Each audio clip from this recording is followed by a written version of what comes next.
Hey guys, I'm Mark Bridge, and you're watching Pop Culture Galaxy TV.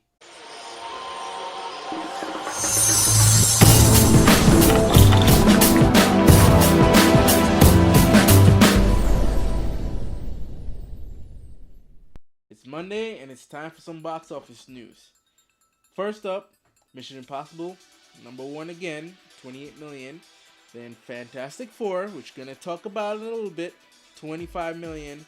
Then we have The Gift at 11 million, Vacation at 9, and finally at number 5 we have Ant-Man with 8. Now, let's get on to what's really going on here. Fantastic Four, after the bad word of mouth, flopped. First, this movie was tracking at 40 million. Then after the reviews start coming out, it went to 30. Now it's like at 25. Now the some people are blaming the results on, well, not only bad word of mouth, bad reviews that the movie was getting. This movie is sitting at between 9 and 10% on Rotten Tomatoes.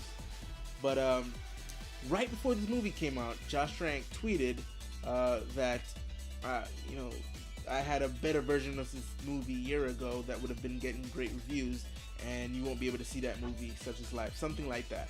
And basically, he tweeted that, since deleted it, but come on, his tweets were all over the place. People are saying his tweet may have cost the studio 10 million. Now, whether that's true, we'll never know, because unless we go back in time and stop him from tweeting, we won't know. But come on, his tweet notwithstanding, the bad reviews this movie was getting was already damaging enough. On top of that, right before shooting this movie, the studio pulled 3 big set pieces that I guess would have made the story make sense. Now it's just one long first act when nothing really happens, and they reshot the film several times to the point where you can see noticeable difference between Kate Mara's hairstyle with her blonde and blonder, and a lot of the stuff that dealt with Doctor Doom being an activist was exercised out of the film. Now, with the butchering of this movie to the point where it no longer makes sense, I think it's the studio's partly to blame. Josh Trank is partly to blame. It's just one big mess that happened. Now the question is, does Marvel get the rights back?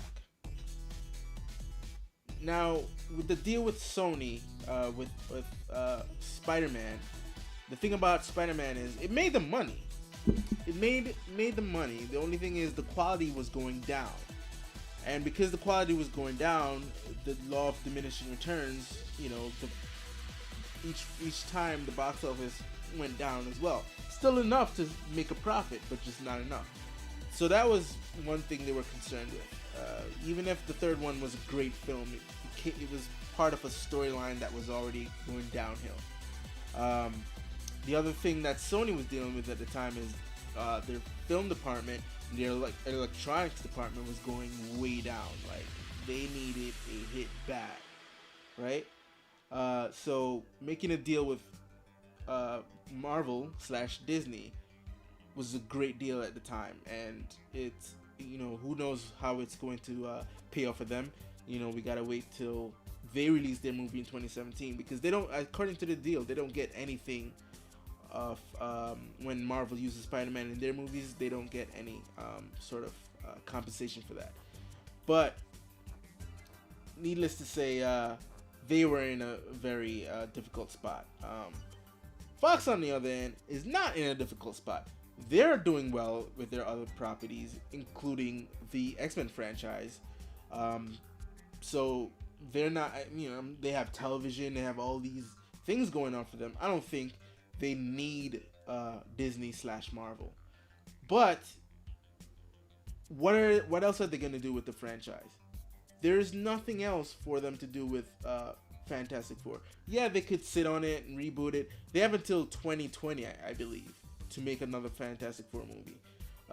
They staked out a spot in 2017 for a sequel, but a sequel to this movie, I don't think so. I think what they're doing right now, from what I'm hearing, is Deadpool is receiving such big buzz that they might replace that date for a Deadpool sequel. But for as far as Marvel is concerned, they don't really need Fantastic Four. They got the one they really wanted, which was Spider-Man. Spider-Man is their mascot, so they don't need any other franchise. But I'm sure they'd love to have a lot of these characters to play with, namely Galactus and Silver Surfer, which they wanted to get from them a couple of years back when the Daredevil deal was about to be over with Fox. They said, hey, we'll give you an extension if you give us those two characters, and they were like, nah, you can have Daredevil. And look what Marvel did with Daredevil, made a great series out of it. Fox is going to Marvel saying, hey, we want to put X-Men on TV. Can we get a chance? This could be a perfect way to say, hey, you guys are doing crap with Fantastic Four right now. Give us Fantastic Four. But will Fox say, hey, we'll sell it to you? They can't sell it to them for an astronomical amount because that would be ridiculous. Their movies haven't made, the first two films made, I think, worldwide, total $500 million. That's nothing. This movie is losing money. So they can't charge anything above that $500 million for Fantastic Four. If they think they can get more than that, they're delusional. But let's see how this plays out within the year. If Marvel gets back Fantastic Four, if Fox says, hey, we're going to reboot this thing again, which would be ridiculous, or they'll say, we'll sit on it until 2020. We can't take Marvel taking this property and making a better movie than us. So let's see how this goes. Next up, we have the TV spot for Star Wars, which debuted in Korea. Now, they showed pretty much nothing new except for this one shot. Now, this one shot got the internet on fire. I must admit, I kind of dug it as well. There's just one shot pretty much of, it's kind of like the flip side of the scene that you saw in the trailer already with all the new troopers at Camp Starkiller, Fort Starkiller, whatever that base is called. And it's basically from the point of view of the whoever was giving it that speech. You see Captain Phasma there, maybe Kylo Ren is there, and then the character that Donald Gleason is playing, I can't remember him off the top of my head right now, but basically they're addressing this massive army, and that's how the trailer begins. That's the first shot of the trailer, and that's a brand new shot we haven't seen in any of the previous trailers. But that's about it. That's the only shot you see, but I gotta say, that gave me goosebumps, and I'm sure a lot of people got goosebumps from that one shot as well. And it just reminds me that this movie is close. We're about 4 months away from a new Star Wars movie.